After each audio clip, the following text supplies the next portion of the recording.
के लिए, वो नशा। भा मतलब होता है भक्ति।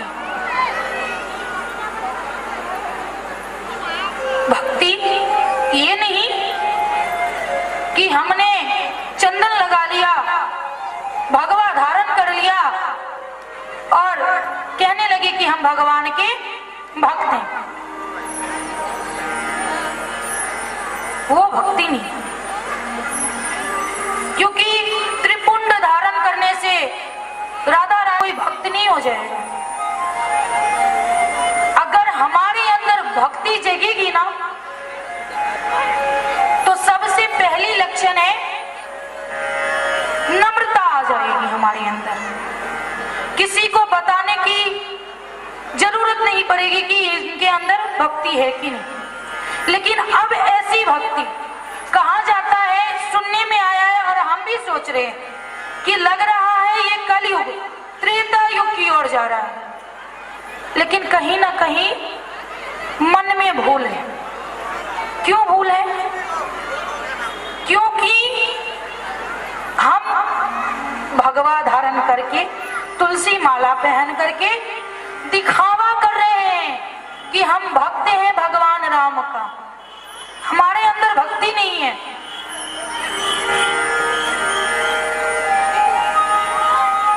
और इसके बाद है ज्ञान। ग से ज्ञान, वा से वैराग्य। तो आप लोग कहेंगे कि भागवत जी ये कह रहे हैं कि वैराग्य ले लो। नहीं, ये नहीं कह रहे हैं कि वैराग्य ले लो, गृहस्थ छोड़ दो, गृहस्थ में रहो,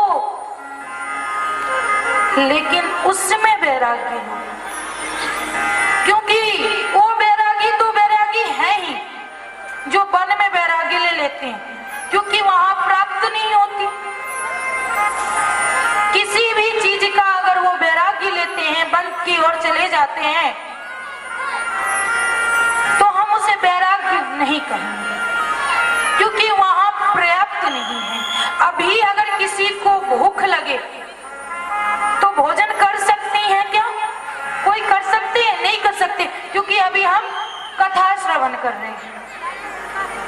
तो हम ये नहीं कह सकते कि हम भोजन नहीं करते, मिलेगा तो हम कर सकते हैं। लेकिन अगर गृहस्थ में रह करके भगवान के प्रति आस्था, भगवान के प्रति प्रेम, भगवान के प्रति वंदन, भगवान के प्रति समर्पण, ये सब हो जाए तो यही वैराग्य। अर्थात तो से क्या होगा? त्याग। श्रीमद् भागवत तो आया, तो से क्या हुआ? त्याग। अपनी अंदर जितनी भी बुराइयां हैं, कोशिश करे एक बार में ना सही, धीरे धीरे धीरे धीरे उसे त्यागना चाहिए। लेकिन ये बस का नहीं। क्यों नहीं है? अगर कोई सामने वाले हमारे गलती दिखा देना, तो बस जहां तक चले हमारा, तहां तक सर फोड़ दे कि तूने मुझे ऐसा क्यों बोला, मेरे में ये कमी नहीं है। लेकिन ऐसा नहीं होना चाहिए। सामने वाला बता रहा है तब हम कुछ नहीं बोलेंगे, बाद में सोचेंगे कि आखिर क्यों बताया इसने मेरे प्रति ऐसा।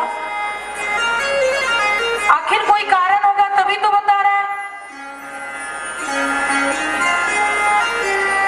उसमें मनन करनी चाहिए, और बुराइयां दिखे तो उसे त्याग देना चाहिए। ये श्रीमद् भागवत का अर्थ तो समझ गए ना?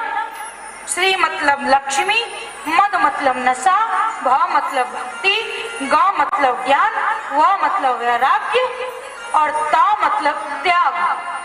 कोई पूछेगा तो आप तो बता सकते हैं ना।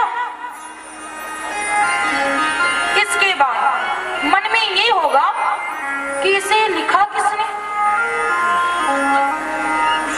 तो इसे लिखने वाले गणेश जी हैं, लेकिन लिखे गणेश जी हैं, बताया कि इसने है व्यास जी महाराज ने। व्यास जी सोचे कि कौन इतना लिख पाएगा, तब गणेश जी से आग्रह करके उन्होंने लिखवाया। तो बोल रहे थे व्यास जी और लिखे हैं गणेश जी, लेकिन इनका लेखक है व्यास जी महाराज।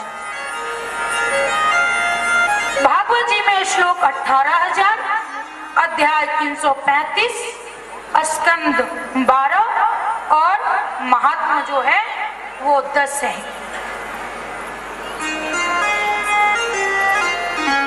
और मेरी जितनी कथा हुई है उसमें एक नियम है, भागवत जी का प्रथम श्लोक और लास्ट के दिन जिस दिन सप्तम दिवस रहता है उस दिन भागवत जी का अंतिम श्लोक का हम व्यासपीठ से पाठ करवाते हैं। तो मैं आग्रह करूंगी कि जितने मैया हैं वो अपनी शिखा को ढक ले और मेरे साथ इस श्लोक का पाठ करें।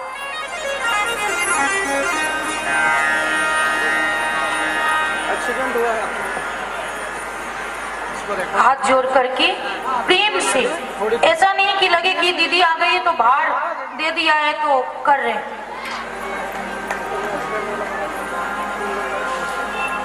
सच्चिदानंद मेरे साथ कहिए पीछे पीछे, सच्चिदानंद रूपाया विश्वोत्पत्त्या दिहेतवे तापत्रया विनाशाय श्री कृष्णाय वयम नमः। सबके मन में ये भी होगा कि इसका अर्थ क्या है। सच्चिदानंद रूपाय विश्वोत्पत्त्या दिहेतवे तापत्रया विनाशाय श्री कृष्णाय वयम नमः।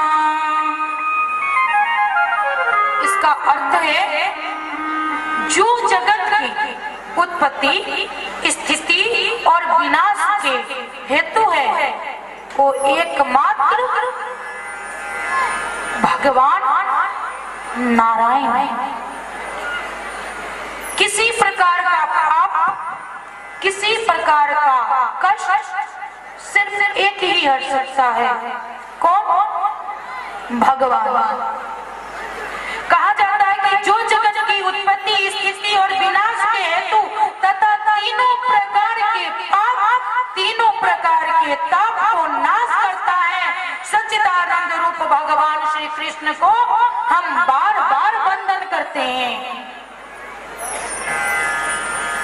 शास्त्र में परमात्मा का 3 वर्णन किया गया है। 3 वर्णन कि भगवान 3 प्रकार के हैं। कौन कौन से?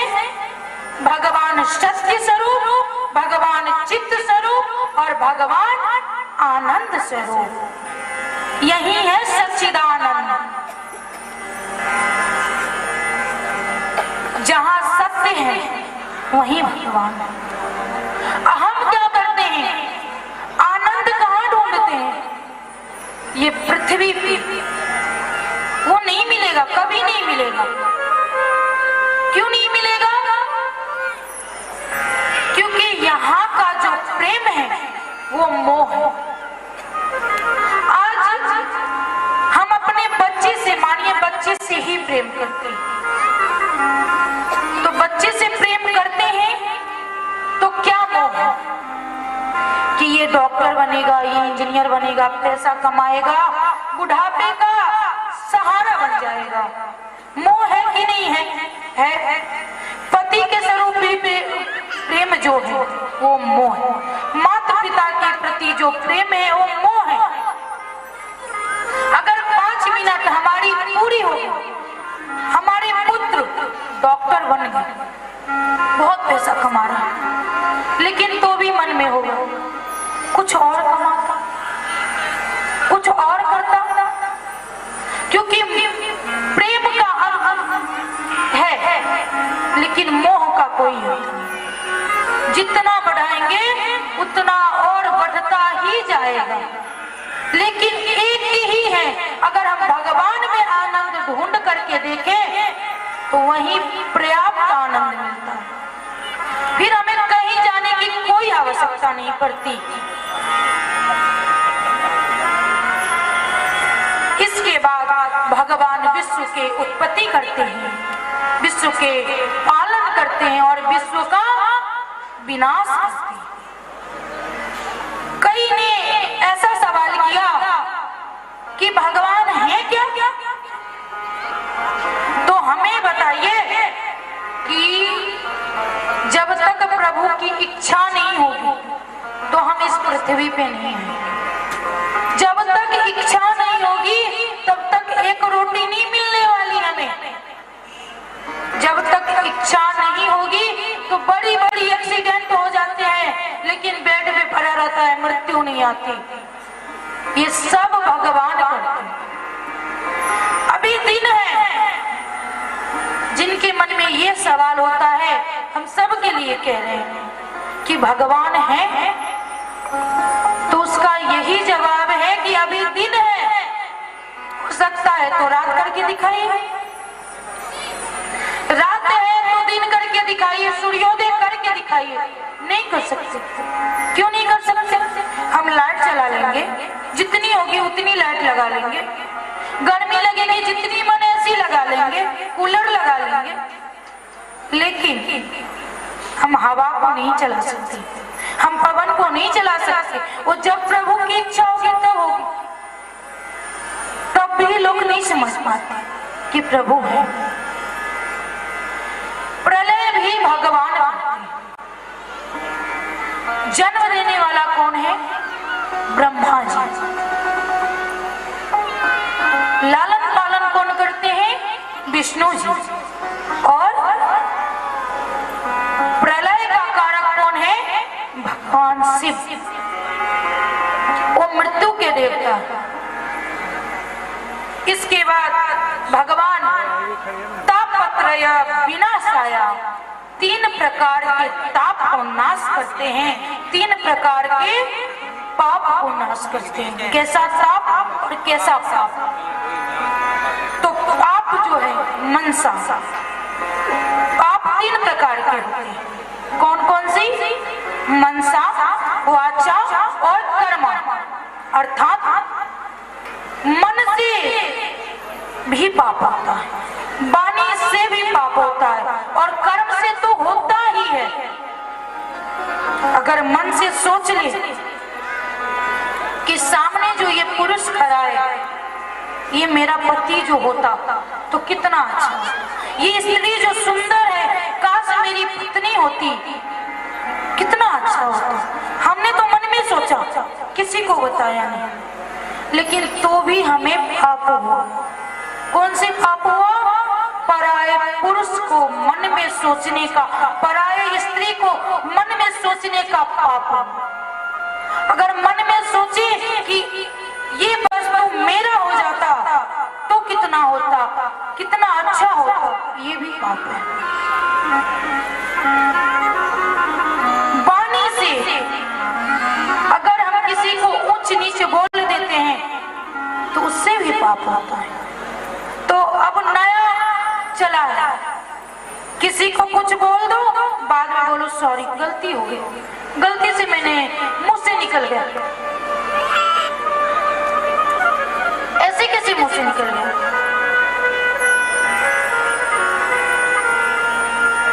हमने जब तक बोला नहीं, जब तक मन में इच्छा नहीं हुई, तब तक कैसे हो?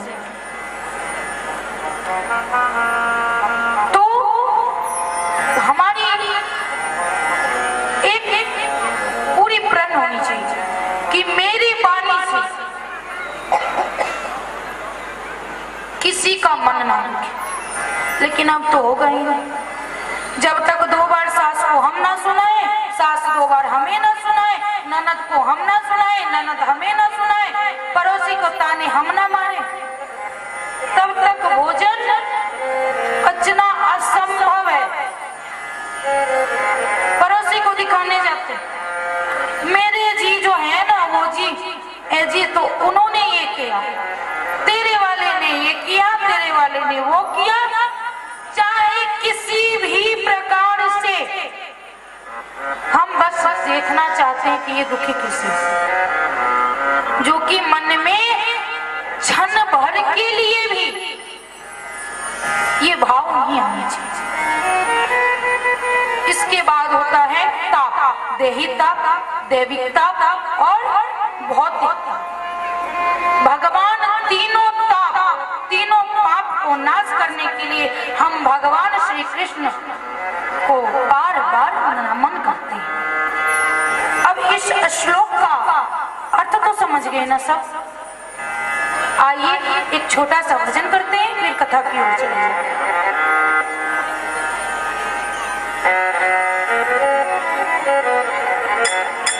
बोलिए वृंदावन बिहारी लाल की जय, भागवत भगवान की जय। हो मेरी लगी श्याम संग प्रीत दुनिया क्या जाने, श्याम संग प्रीत दुनिया क्या जाने, श्याम संग प्रीत दुनिया क्या जाने, लगी श्याम संग प्रीत दुनिया क्या जाने, क्या जाने कोई क्या जाने, क्या जाने कोई क्या जाने, है जानू या वो जाने, है जानू या वो जाने, मिल गया मिल गया भाभी दुनिया क्या जाने, मिल गया भाभी दुनिया क्या जाने, लगी श्याम संग प्रीत दुनिया क्या जाने, लगी श्याम संग प्रीत दुनिया क्या जाने, क्या जाने कोई क्या जाने, क्या जाने कोई क्या जाने, जानू या वो जाने, जानू या वो जाने, मिल गया भाभी दुनिया क्या जाने, मिल गया भाभी दुनिया क्या जाने।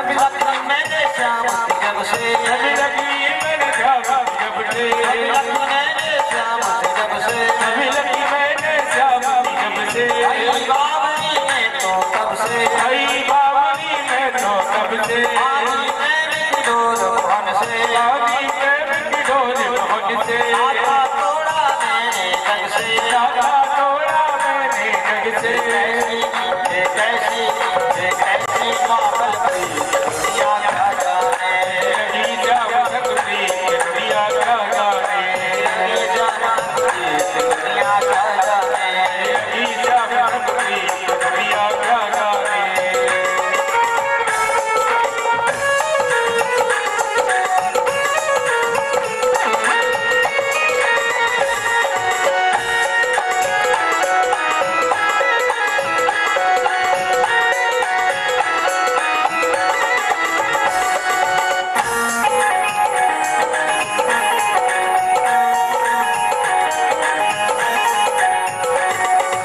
मोहन की सुंदर सूरतिया, मोहन की सुंदर सूरतिया, मैं बस गई मोहनी मूर्तिया, मैं बस गई मोहनी मूर्तिया, मोहन की सुंदर सूरतिया, मोहन की सुंदर सूरतिया, मैं बस गई मोहनी मूर्तिया, मैं बस गई मोहनी मूर्तिया, सबसे ओढ़ी श्याम सुंदरिया, सबसे ओढ़ी श्याम सुंदरिया, लोग कहने भई बाबरिया, लोग कहने भई बाबरिया, दिन छोड़ी दिन छोड़ी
ये कथा जो है ना लाइव चल रही है, मन हो तो घर पे भी जाके देख सकती हैं आप।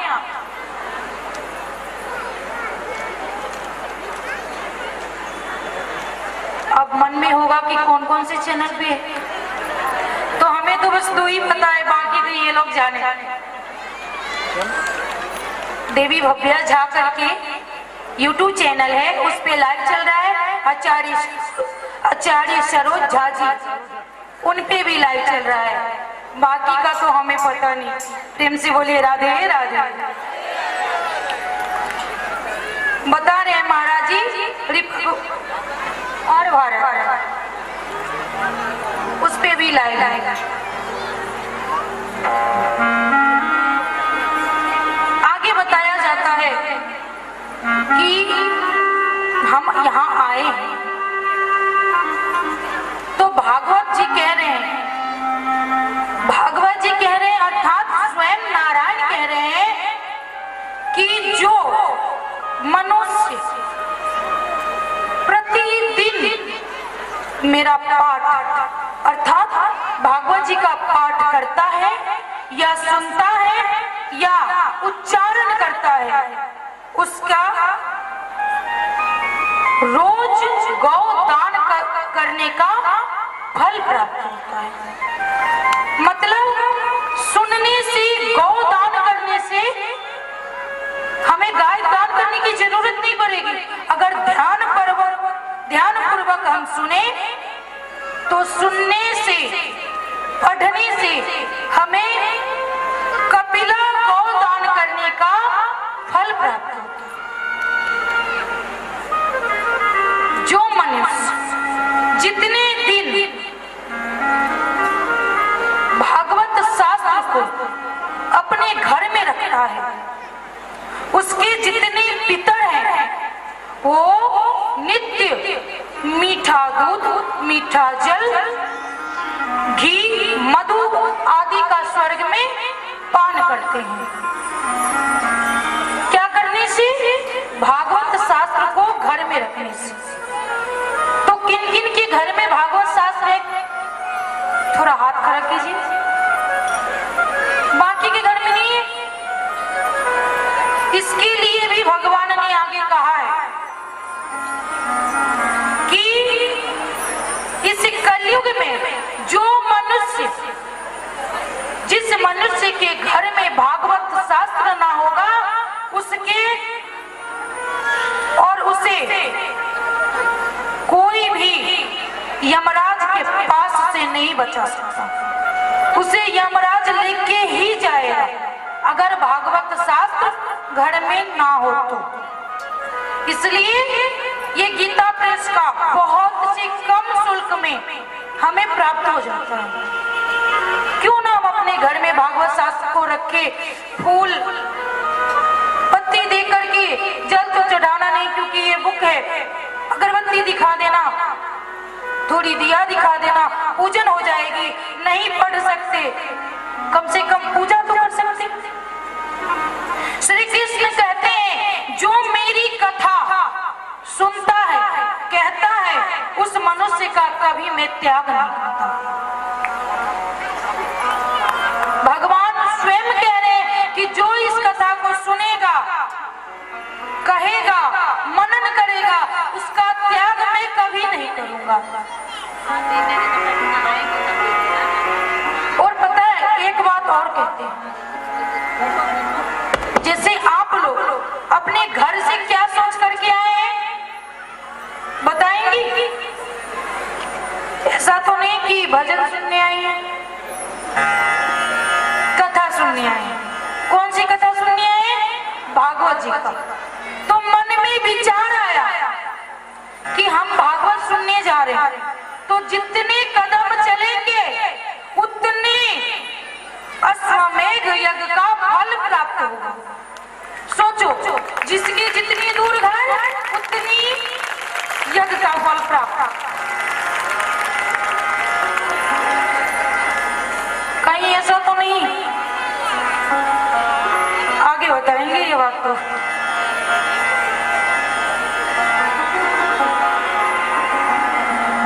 अब ये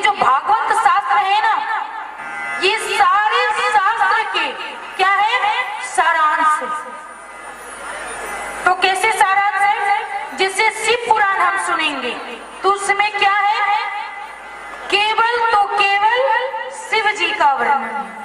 क्या है? शिव जी का वर्णन। देवी भागवत सुनेंगे और पता है इसीलिए ये सब शास्त्रों से ज्यादा फलदायक है। क्यों? तो इस प्रकार समझिए कि जब हम बीमार पड़ते हैं तो डॉक्टर क्या बोलते हैं हमें खाने के लिए? खिचड़ी। तो वो यही है कि खिचड़ी से सारी तत्व एक में मिल करके हमारे शरीर को स्वस्थ बना देगा। उसी प्रकार ये सारे तत्वों को, सारे ग्रंथों को एक में मिला करके सोचो किस प्रकार हमारे जीवन को सफल बना देगा। इसलिए भागवत शास्त्र ही ऐसा है जो दहाड़े मार कर कहता है कि मेरे शरण में आओ, मैं तुझे मोक्ष प्रदान करूंगा। किसी शास्त्र में इतनी ताकत नहीं कि ये कहे कि मेरे सामने आओ और मैं तुम्हें मोक्ष प्रदान करूंगा। ऐसी कोई भी मनसा नहीं है जो हम भगवान भागवत जी के मन सामने रखे और वो पूरी ना हो।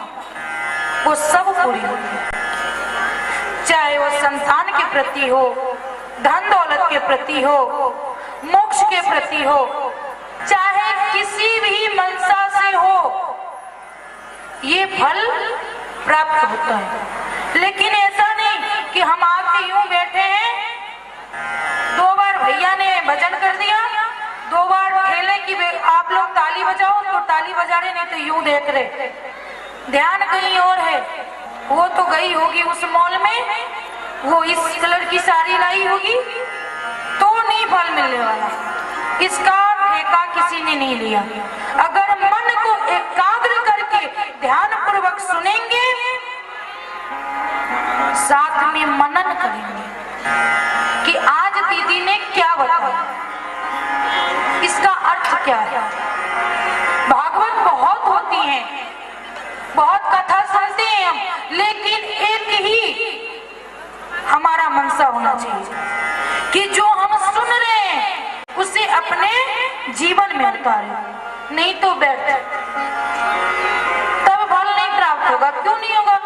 आज हमसे सुने, कल और वाचक आएंगे, कथावाचक कोई और आएगा, सबसे सुनेंगे, लेकिन अगर हम इनका भी सुन करके अपने जीवन में नहीं उतारेंगे तो सारा व्यर्थ है।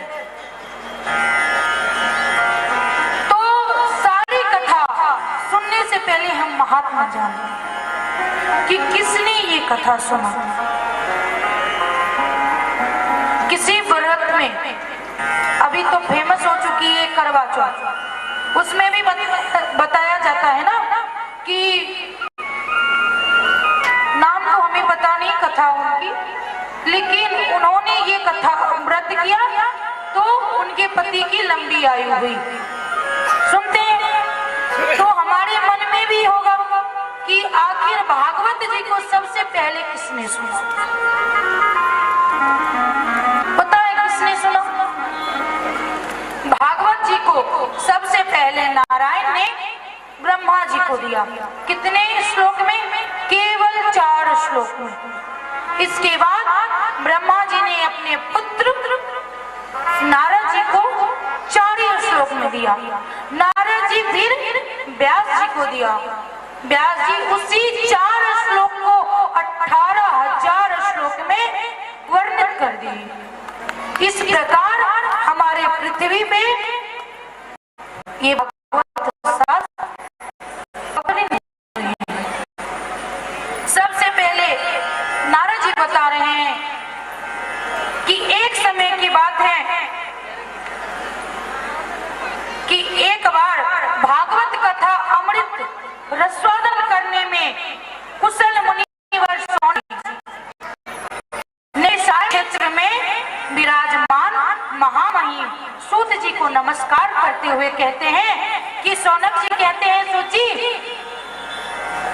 कि आपका जो ज्ञान है ना वो करोड़ों सूर्य के समान है। कितना भी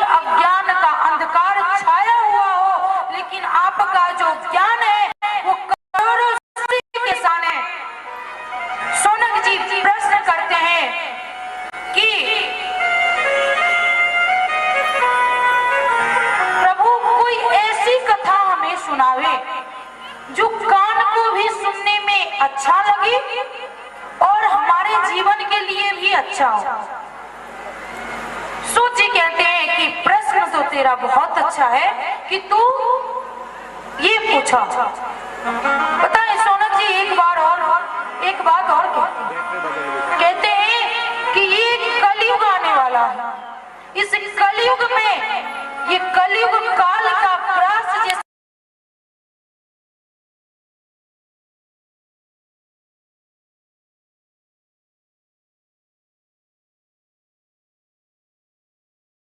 तब सूत जी कहते हैं कि तूने जो इस धरातल के लिए, इस पृथ्वी के पे बसे मनुष्यों के लिए सोचा है, तो मैं तुम्हें सुनाता हूं। ये कथा जो है भक्ति, ज्ञान और वैराग्य को प्राप्त करने वाला है।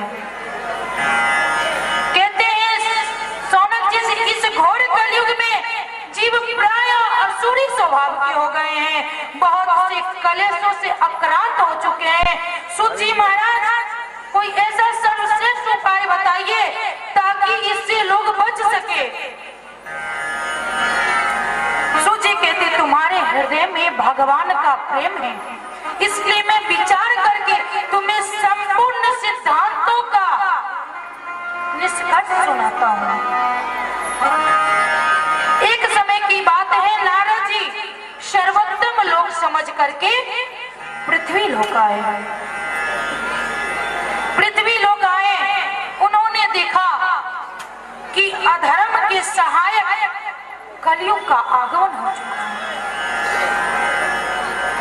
अब यहाँ ना सत्य है, ना तप है, ना सोच है, ना दया है, ना दान है, सारी खत्म हो चुकी है। कौन देख रहे हैं? नारद जी पृथ्वी पे आए देखने के लिए। उन्हें लगा कि सर्वोत्तम है, सब से उत्तम सर्वोत्तम। पास में सर्वोत्तम होटल है, वो मत समझ लीजिए। राधे राधे। सर्वोत्तम लोग समझ के आते हैं, और आते हैं तो क्या देखते हैं? ना दया है, ना धर्म है, ना सोच है, ना तप है, न सत्य। सब कहाँ चला गया? सब नष्ट हो चुकी है। बेचारे, ये जो बेचारे जीव हैं, केवल अपने पेट को पालने में लगे हुए। नारद जी ने गलत देखा क्या? सत्य ही तो देखा। अभी छोटी छोटी बातों के लिए हम क्या करते हैं? झूठ बोलते हैं। अगर पड़ोसी आ जाए किस दिन मंगलवार को दही लेने के लिए, तो क्या बोलते हैं हम? अरे मेरे घर की लक्ष्मी चली जाएगी, आज के दिन हम दही नहीं देंगे, मेरे घर में दही नहीं है, खत्म हो गई दही। एक छोटी सी दही के लिए हम झूठ बोल देते हैं। अगर कुछ अच्छा हो रहा है, कुछ अच्छा कर रहे हैं अपने, अगर पड़ोसी पूछ दे कि ऐसा सुनिया नहीं, ये हमारे काम, हमारे बस का नहीं, ऐसे करके एक दिन में लमसम कम से कम 100 बार झूठ बोलते हैं कि नहीं बोलते? सब बोलते।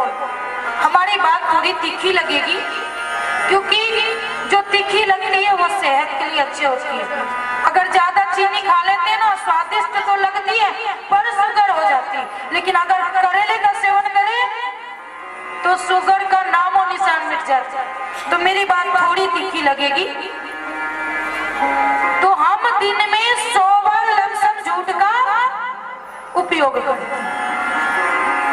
तप नहीं है, पूजा में मन नहीं लगता।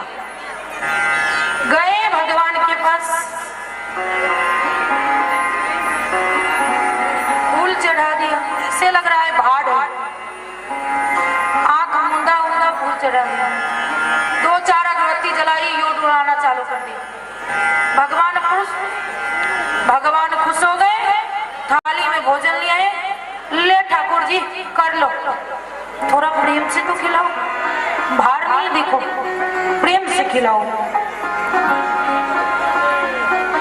लेकिन वो हम नहीं करते, भार लगे पूजा करना। जिस दिन एकादशी आ जाए उस दिन मन में या हो जाते, आज पूरे दिन व्रत करना, कि करना पड़े।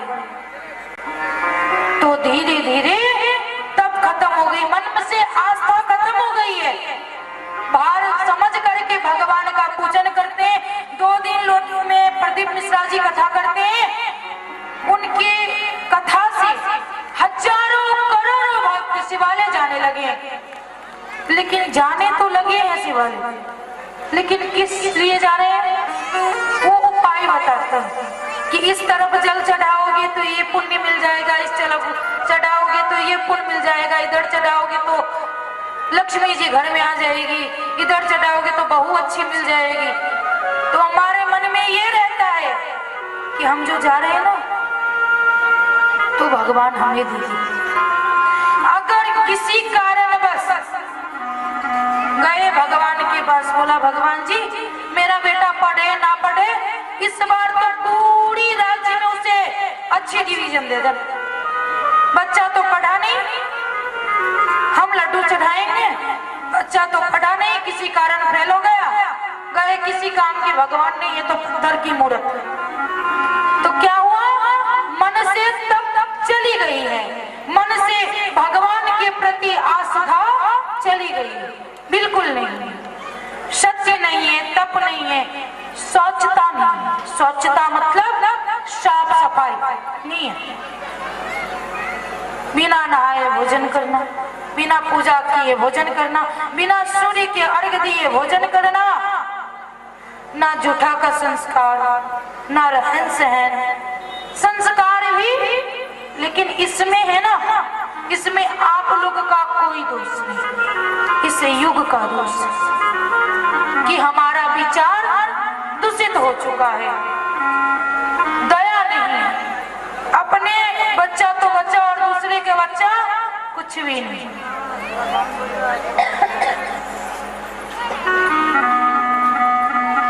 अगर अपने को चोट लग जाए तो किसे चोट लगे, और दूसरे को लग जाए तो अच्छा हुआ, वो है ही नटखट इसलिए लग गया उसको चोट।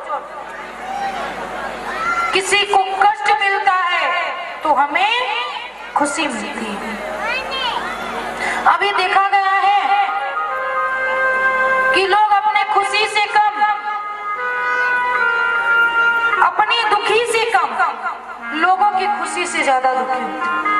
अगर पड़ोसी के 3 मंजिल के मकान हो जाए, एक गाड़ी आ जाए, इधर ये हॉस्पिटल में एडमिट हो जाती है। क्यों एडमिट?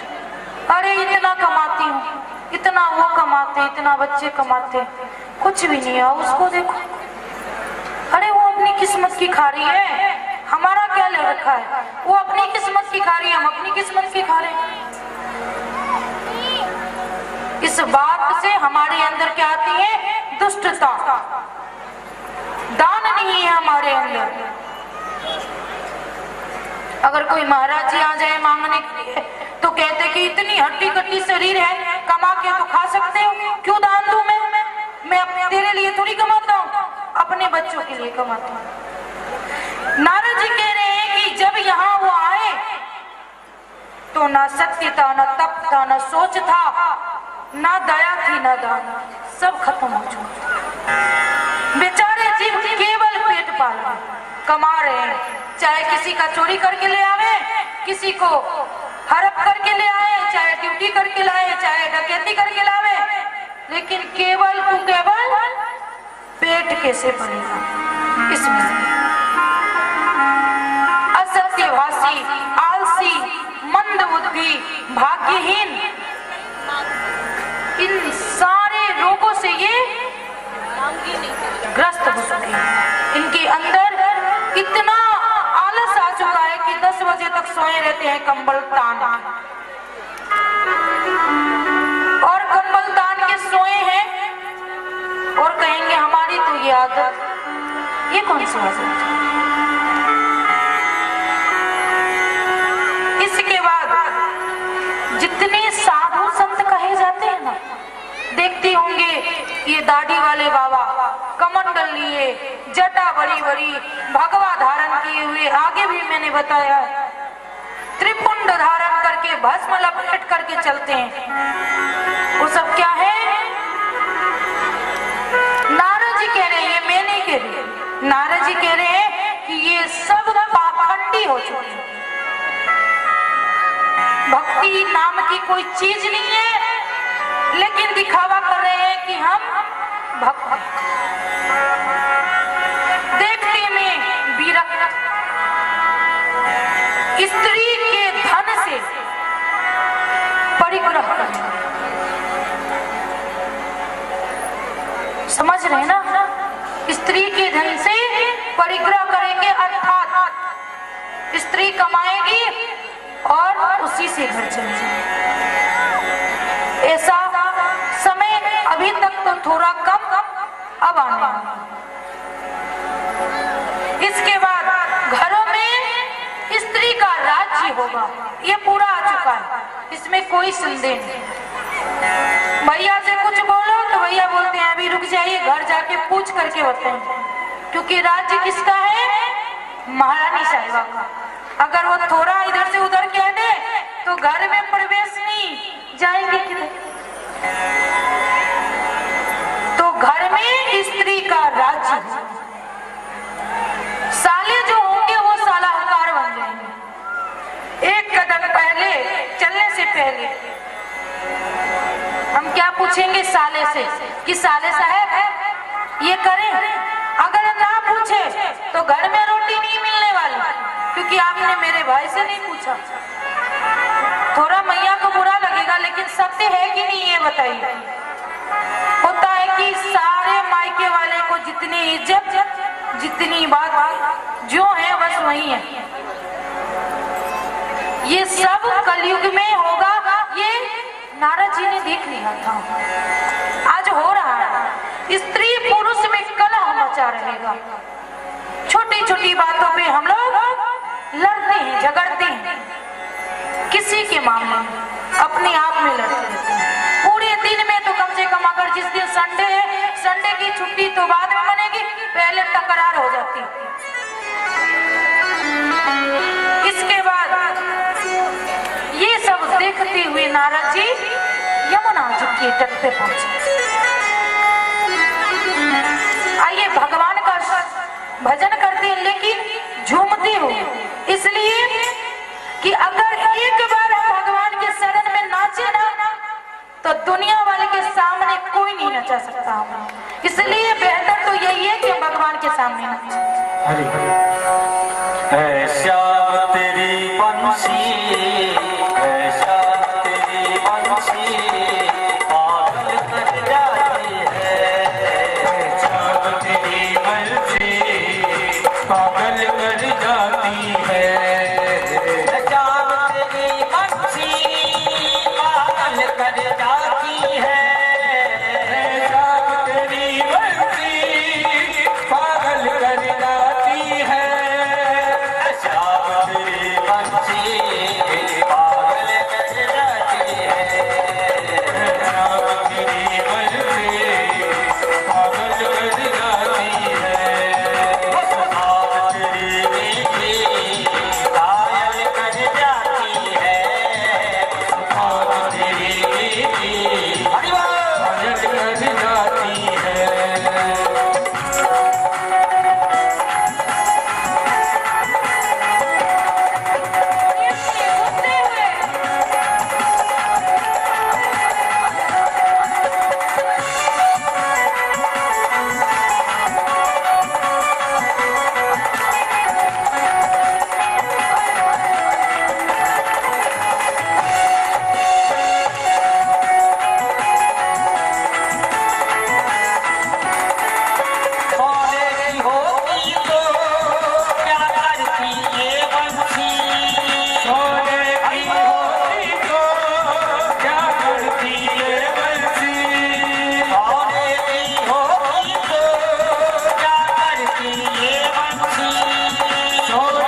जय श्री राधे।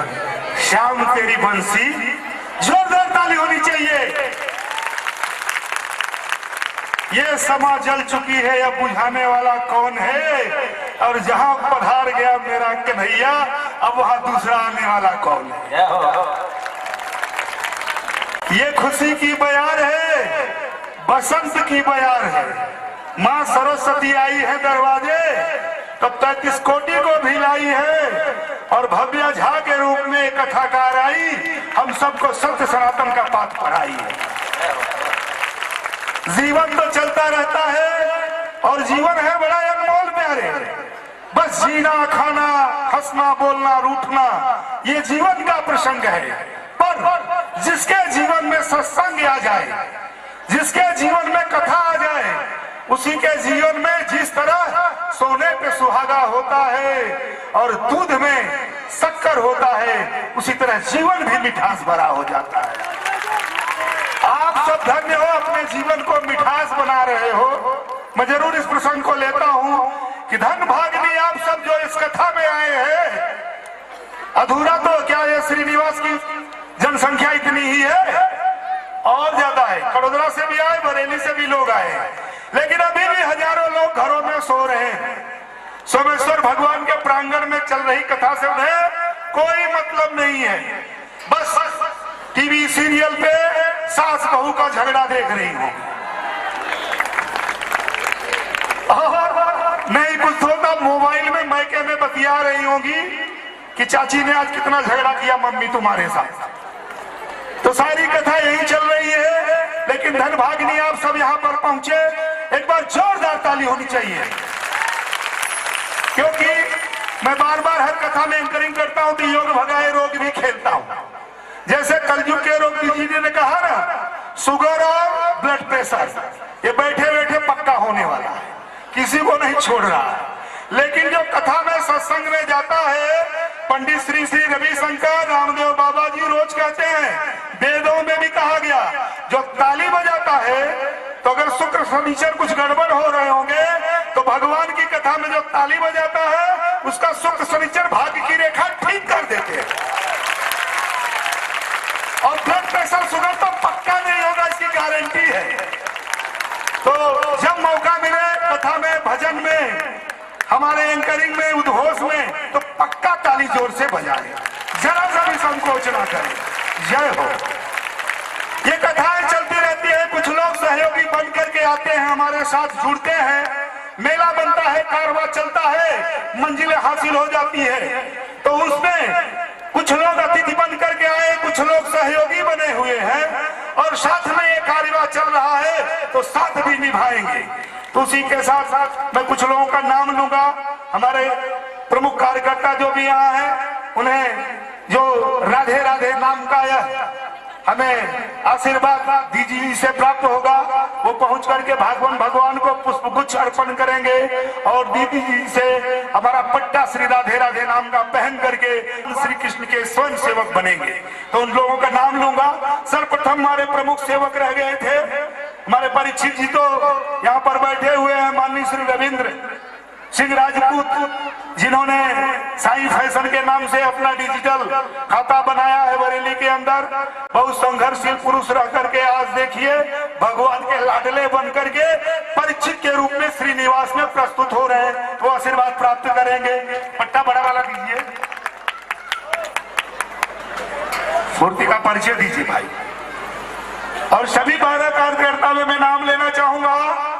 रंजीत भाई, आरके भाई, कड़ोदरा बीजेपी संगठन को प्रमुख, उमा शंकर दुबे, कड़ोदरा नगर पालिका कॉर्पोरेटर, श्रीनिवास सोसाइटी प्रमुख श्री, बहुत ही पुराने बुजुर्ग नेता, अभी भी लगे हुए चले जा रहे हैं, लगे रहो इंडिया की तरह। आइए।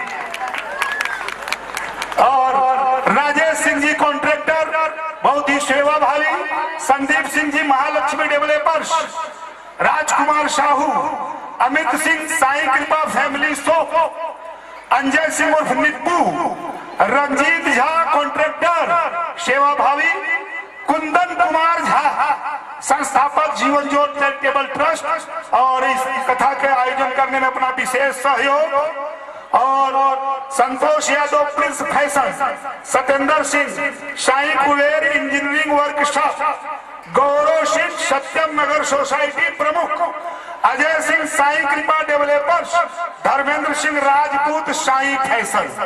आप सब महानुभावों ने मिलकर के इस कथा को पूरा करने में अपना तन मन धन दिया, जोरदार ताली। और हमारे बगल के बरेली को जरूर लपेटना पड़ता है, क्योंकि वहां से कल 1000, 1200, 1500 महिलाओं ने भी कलश में भूमिका निभाई और आज भी यहाँ पर बहुत सारे अतिथि बरेली के भी रूप में पहुंचे और मैं भी बरेली का, तो सबके लिए ताली हो जाए। बबलू भाई समाज सेवक बरेली, हमारे बरेली में 108 नंबर कहे जाते हैं। बबलू भाई समाज सेवा तत्पर रहते हैं और किसी का भी बच्चा खो जाए उसको ढूंढ के बरेली से, पुलिस चौकी से, थाना अदालत से जरूर बच्चे को पहुंचाते हैं। राहुल यादव राधापुरम बरेली समाज सेवक, सियाराम सिंह जी कंडक्टर, अमित मिश्रा, मदन भाई, जयेश भाई भरवाड़, चुनचुन सिंह, शिवशंकर सिंह, मनोज सिंह, अमरेंद्र भाई, दिनेश सिंह कॉन्ट्रैक्टर, विजयनाथ पाठक, बलवीर स्वामी, दिलीप शाह, उदय ठाकुर बरेली, संजय सिंह बरेली, लालमणि यादव, सत्येंद्र कुमार मिश्रा, रामानंद तिवारी, मनोज सिंह, माता दिन तिवारी। आप सभी लोग आकर के पुष्प गुच्छ अर्पण करके दीदी जी से आशीर्वाद प्राप्त करेंगे। प्रसंग की बात यह है कि हम सब लोग बसंत पंचमी पर कलश यात्रा उठाए और बसंत पंचमी के ही दिन वैलेंटाइन डे था, लेकिन भारत के सत्य संकल्पों ने यह संकल्प किया है कि वैलेंटाइन डे नहीं मनाना है, कलश डे मनाना है। कलश डे मनाया हम लोगों ने, ये हमारे सत्य सनातन धर्म की परंपरा का निर्वाह कर रहे हैं। पाश्चात्य संस्कृति, विदेशी संस्कृति को उखाड़ फेंका है हमारे मनीषियों और ऋषियों ने, और हम सब भी उनका बीड़ा उठा करके फेंक देंगे और कलश दिन मनाएंगे। जो आप लोगों ने मना, जोरदार ताली अपने आप के लिए। और महाशिवरात्रि, भोलेनाथ की दिवासी रात्रि, उस दिन महाप्रसाद करने वाले हैं। यह पावन परम सौभाग्य हम सभी का, वो कहते हैं ना, हम सब मिल करके एक व्रत करें यहाँ पर मिनी हिंदुस्तान।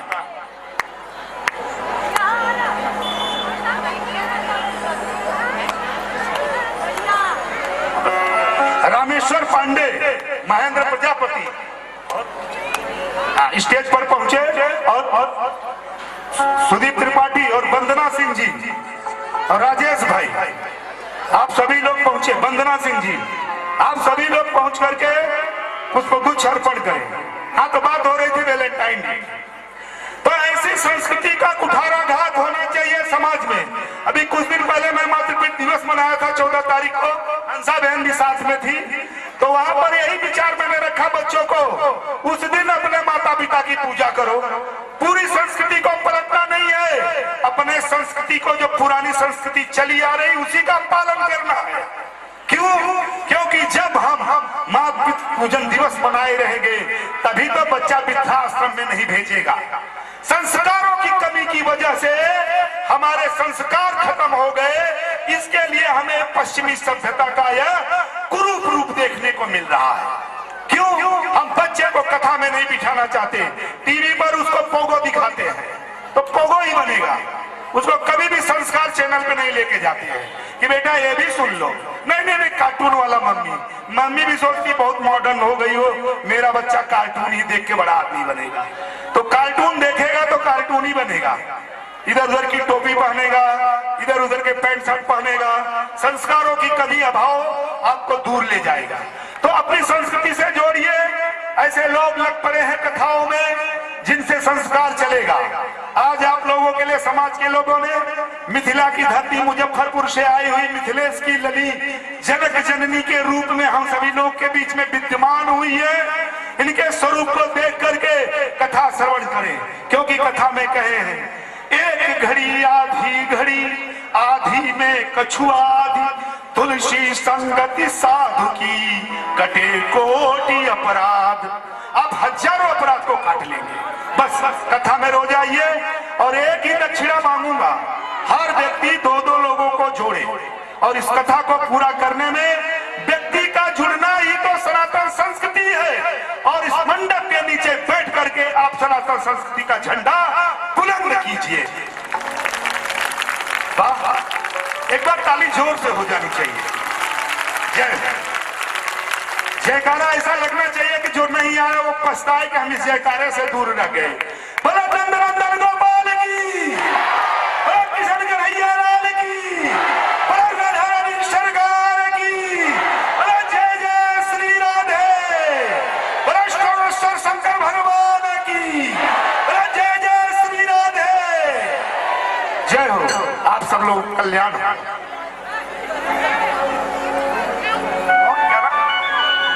अजय जी आइए। और क्या नाम नाम तो बोलिए क्या है?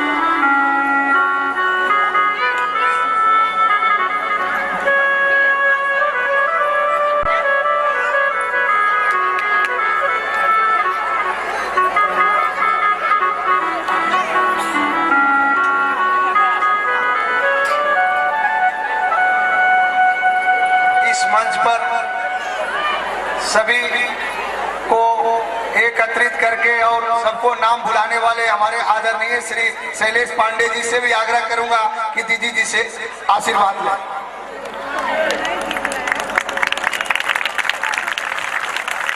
श्री राधे।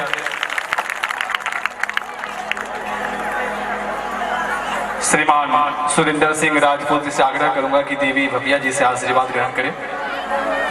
एक बार जयकारा कहेंगे सभी भक्त मिल करके, और पुनः हम सभी मिलकर के देवी जी से आग्रह करेंगे कि पुनः हम सभी को इस कथा से जोड़े। बोले भागवत भगवान की, राधे रानी सरकार की। आइए हम सभी भागवत जी से जुड़े देवी जी से आग्रह। प्रेम से बोलिए राधा रानी सरकार की जय।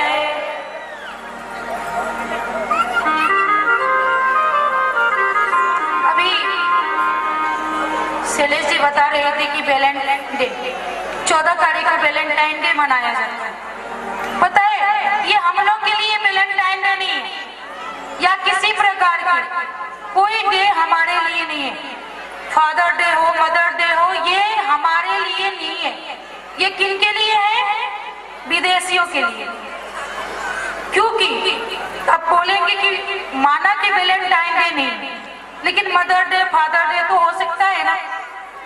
वो वहां होता है, वहां इसलिए होता है कि आज आपसे विवाह, कल उससे विवाह, परसों उससे विवाह, और उनके जो बच्चे होते हैं उस दिन अपने माता पिता को याद करते हैं। उस दिन सोचते हैं कि मेरा पिता कौन, मेरी माँ कौन है। इसलिए उस दिन विदेशों में मदर डे मनाया जाता है, फादर डे मनाया जाता है। और रहा ये वैलेंटाइन डे की बात, तो ये वैलेंटाइन डे कुछ है नहीं। इस बार तो माँ सरस्वती जी का बसंत पंचमी तिथि थी, लेकिन सबसे बड़ी बात, पहले का तो पता नहीं, लेकिन कुछ सालों से हम उस दिन खुशी नहीं मनाते। क्यों नहीं मनाते? कि पुलवामा हत्याकांड हुआ, बस उसी दिन। कैसे वो भूल सकते उन शहीदों के लिए जिन्हें वैलेंटाइन के लिए उनकी पत्नी, कितने की मां गुजर गई, कितने की कोख उजड़ गई, कितने की भाई चले गए, और हम वैलेंटाइन डे मनाएंगे। जो आज इस गर्लफ्रेंड के साथ वैलेंटाइन डे, अगली बार ये चेंज, अगली बार उससे। तो ये वैलेंटाइन डे हम लोग के लिए नहीं है, हम लोग के लिए है। प्रेम से बोलिए राधा रानी सरकार की। ये जहां के लिए है वहीं रहने दीजिए, हमारे लिए ये सब कुछ भी नहीं। क्योंकि हम लोग पति पत्नी हो, माता पिता हो, बच्चे हो या कोई भी, हम रोज प्रेम करते हैं। हमारे लिए कोई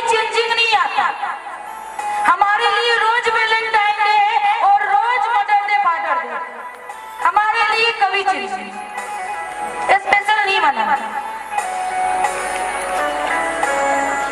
आगे की कथा में बताते हैं,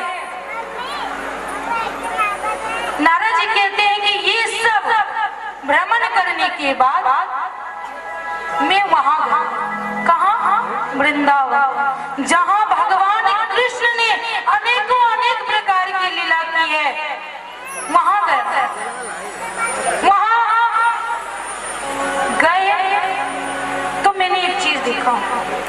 वहां बड़ा ही आश्चर्यजनक देखा कि एक युवती, एक स्त्री खिन्न अवस्था में बैठी हुई, उसके पास दो पुरुष वृद्धावस्था में लेटे हुए और वो जोर जोर से रो रही है। बहुत सारे स्त्रियां पंखा झल रही है। नारद जी कहते हैं कि ये सब देख करके बहुत कष्ट हुआ और आश्चर्य लगा कि ये कौन है। उन्होंने देखा कि कभी वो तरुणी, वो जो स्त्री थी, उस दोनों पुरुष को उठाने की बार बार कोशिश कर रही है, लेकिन वो उठने को तैयार है।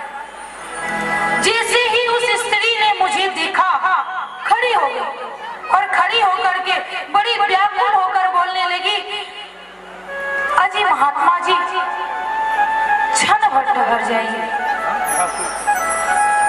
कहते नारद जी, जैसे ही उसने मुझे देखा और कहने लगी, महात्मा जी क्षण भर रुक जाइए, क्षण भर रुक करके मेरी चिंता को दूर कीजिए, मेरी कष्ट को दूर कीजिए। तब नारद जी कहते हैं कि तब मैंने उस स्त्री से पूछा कि हे देवी, तुम कौन हो? ये दोनों पुरुष तुम्हारे क्या लगते हैं? देखो नारद जी क्या प्रश्न कर रहे हैं कि तुम कौन हो, और ये दोनों जो वृद्धावस्था में जो वृद्ध दो पुरुष हैं, वो कौन है तुम्हारे?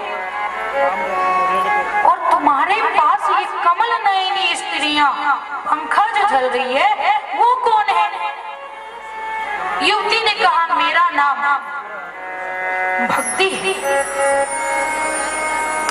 ये ज्ञान और वैराग्य मेरे दो पुत्र हैं। समय के फेरे से ये जर्जर हो गए। ये देवियां जितनी हैं, गंगा आदि नदियां हैं। मेरा जन्म द्रविड़ देश में हुआ। मैं द्रविड़ देश में उत्पन्न हुई, कर्नाटक में बढ़ी, कहीं कहीं महाराष्ट्र में, किसी किसी ने हमें सम्मान किया। लेकिन जब मैं गुजरात आई ना, तो मुझे पाखंडियों ने छेड़ा।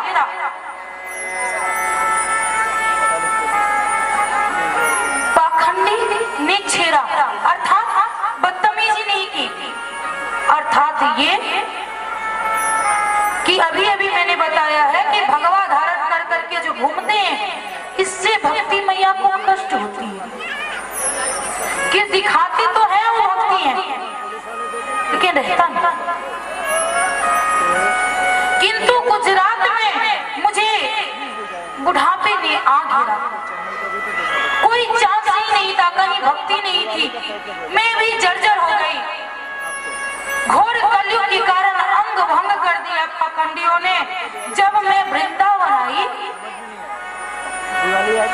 तो मैं तरुणी हुई, मैं जवान बन गई, यौवना अवस्था का पुनः प्राप्त कर लिया मैंने, स्वरूपवती नव युवती हो गई।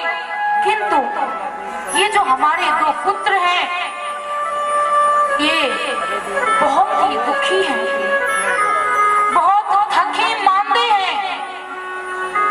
ये वृंदावन धन्य है जहां भक्ति आज भी सर्वत्र नृत्य करती है। पता है वृंदावन में भक्ति मैया आज भी नाचती है। वहां नाचने से भगवान प्राप्त होते हैं।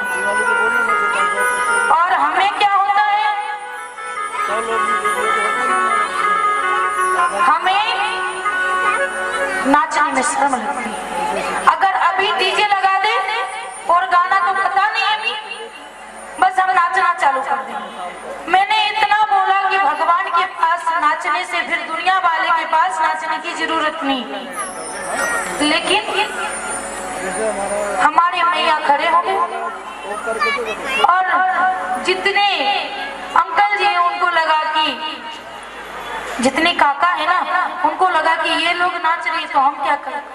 इससे मुझे एक कथा याद आई। सब कथा सुन रहे थे तो व्यास जी ने पूछा कि किन किन को स्वर्ग जाना है। जिन जिन को स्वर्ग जाना है सभी खड़े हो जाइए। सभी लोग खड़े हो। बेचारे एक पुरुष कोने में चुपचाप बैठा, वो खड़ा नहीं हुआ।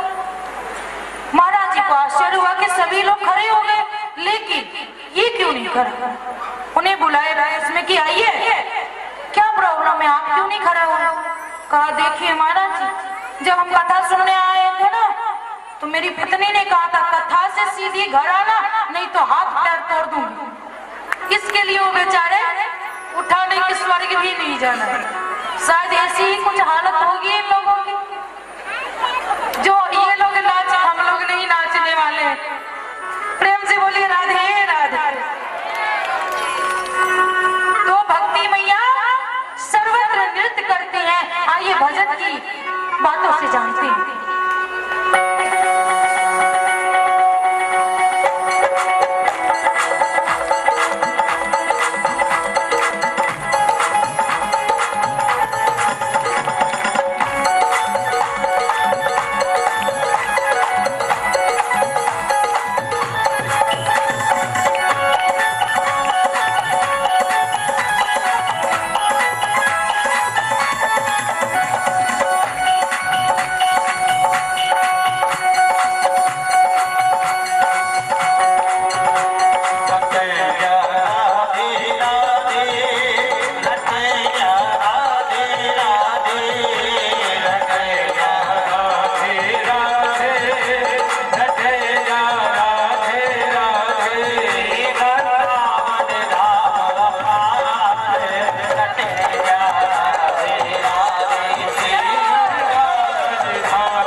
मांगती हूँ, अगर अभी डीजे बाहर लग जाए श्रीनिवास के सामने तो फिर देखो, कोई रोक ले इन लोगों को तो रोक ले, मेकअप पोत करके चल देंगे, लेकिन आज भगवान के सामने नाचने में पैर में शायद प्रॉब्लम है ना।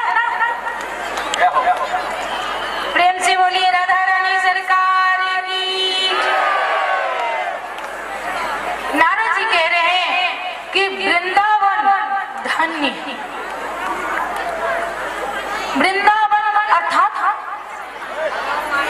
वृंदा यानी तुलसी, जहां अनेक एक से अनेक तुलसी हो वो क्या है, वृंदावन।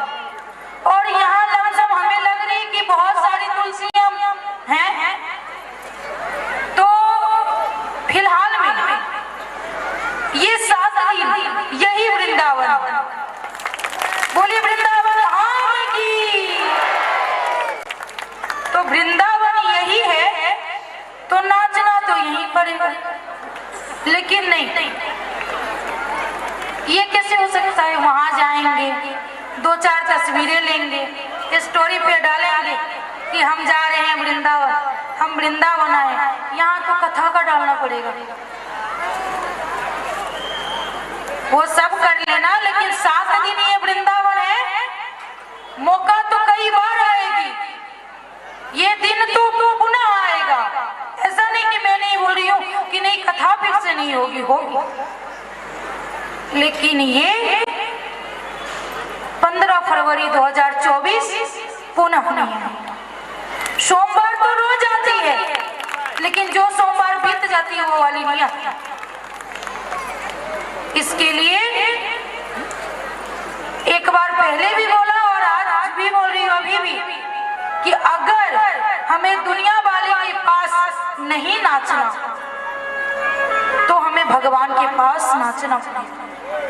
नहीं तो छोटी छोटी बातों पे दुनिया वाले नचाते हैं, थोड़ी सी मदद करके सारे दुनिया वाले को बताते, लेकिन अगर भगवान हमें स्वीकार लेंगे ना, क्या पता मेरी किस अदा पे प्रभु को प्रेम आ जाए। बस चलते रहना चाहिए। कह रहे हैं कि ये वृंदावन धाम जो है ये धन्य है, जहां भक्ति मैया सर्वत्र नृत्य करती है, नाचती है। नारद जी कहते हैं तुम्हारे तो ग्राहक वृंदावन में मिल गए, लेकिन ये जो तुम्हारे 2 पुत्र हैं ज्ञान और वैराग्य, इसका कोई ग्राहक ही नहीं है। इसीलिए ये वृद्धावस्था में ये जर्जर हो चुका है। तब भक्ति मैया कहती हैं कि ऐसा क्यों हुआ। राजा परीक्षित ने इस कलयुग को क्यों आने दिया। अगर इतने ही अवगुण थे इस कलयुग में, तो क्या सोच के इतने बड़े राजन ने कलयुग को यहाँ वास क्यों दिया। इसके आते ही वस्तु के सारे सार चले गए। जो फल आराम से मिलती थी, जो शांति से लोग जीते थे, आज करूंगी कि उन्हें माइक दे दे नीचे, ताकि वो बता सके कि कलयुग का कौन सा एक गुण है।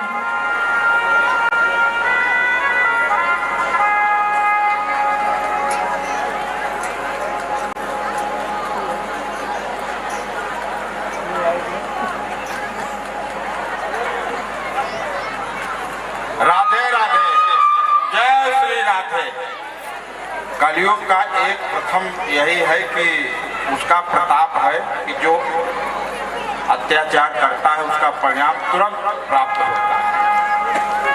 क्या बात है, इनके लिए मीठी मीठी तालियां बजा दीजिए। जय श्री राधे राधे। और वो भैया भी हैं, उनको भी माइक दे दीजिए।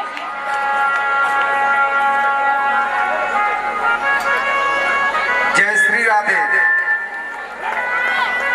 कलयुग केवल नाम आधारा, जो राम नाम का सुमिरन करेगा, राधा रानी नाम का। कलयुग में सिर्फ नाम लेने से इस भव सागर से हम पार कर सकते हैं। ऐसा किसी युग में गुण नहीं था। पहले जो फल त्रेता में नहीं मिलता था, जो सतयुग में नहीं मिला, जो द्वापर में भी नहीं मिला, वो सिर्फ कलयुग में मिलता था। पहले बताए सतयुग में भगवान ध्यान से मिलते थे, कई वर्ष हजार वर्ष ध्यान लगाए बैठे रहते थे ऋषि मुनि, तब कहीं जाके भगवान को दया आती थी तो आके दर्शन देते थे। त्रेता युग में यज्ञ करने से जितना यज्ञ करते, इसके बाद जब बहुत यज्ञ करने के बाद भगवान खुश होते थे, प्रसन्न होते थे, तब दर्शन देते थे। द्वापर में विधिवत पूजा, द्वापर में क्या करना पड़ता था? विधिवत पूजा। लेकिन ना कलयुग में, ना ध्यान से, ना यज्ञ से, ना पूजा से, केवल संकीर्तन से में मन नहीं लगता। कौन नाम लेगा? टाइम नहीं है, बच्चे स्कूल जा रहे हैं, हस्बैंड जी ड्यूटी जा रहे हैं, उसके बाद बच गए तो भैया बता रहे हैं ना शैलेश वाले, जो जितनी जनसंख्या इस श्रीनिवास में है, शायद पंडाल में कहीं नहीं आए हैं। क्यों नहीं आए? अभी हस्बैंड जी ड्यूटी, बच्चे ट्यूशन, बच गई मोबाइल टिपने की समय, सीरियल भी चल रहा होगा, मोबाइल भी, और उसके बाद जो बच गया तो मायके की कॉल आ गई होगी उन लोगों को। इसमें टाइम वेस्ट, ना नाम ना संकीर्तन, कुछ नहीं करना। फिर भक्ति मैया कहती कुछ तो कीजिए।